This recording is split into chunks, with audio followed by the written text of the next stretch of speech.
आसनसोल नगर निगम के 52 number ward में आज टीएमसी की तरफ से कार्यकर्ता सम्मेलन का आयोजन किया गया। यहाँ मंत्री मलय घटक मुख्य वक्ता के रूप में उपस्थित थे।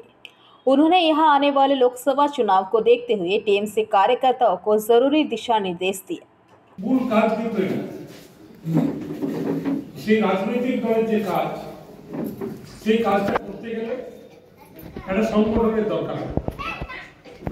এর আগে আমরা 10 থেকে 12টা ওয়ার্ডে এই ধরনের কর্মী সভা করেছি।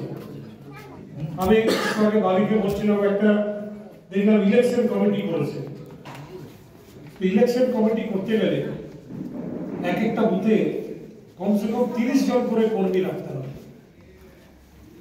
10 জন তৃণমূল মাদার কংগ্রেসের, 10 জন মহিলা কংগ্রেসের, 10 জন যুব কংগ্রেসের, যুব তৃণমূল। তো 30টা করে যদি কর্মী থাকে তাহলে সেই বুথকে ধরতে হবে আমরা শক্তিশালী বুথ।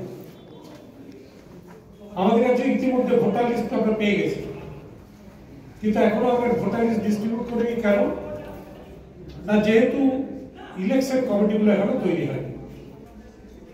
কারণ আমাদের এক্সপিরিয়েন্স হচ্ছে এর আগে অনেক সময় আমরা ভোটার লিস্ট দিয়েছি, ভোটের সময় যে ভোটার লিস্টটা পাওয়াই যায়। তো সেই ভোটার লিস্ট দিতে হবে বুথে বুথে কমিটিকে, এবং প্রতি সপ্তাহে সেই বুথ কমিটির সাথে মিটিং করতে হবে এবং তাদেরকে সেই ভোটার লিস্ট নিয়ে বাড়ি বাড়ি যেতে হবে।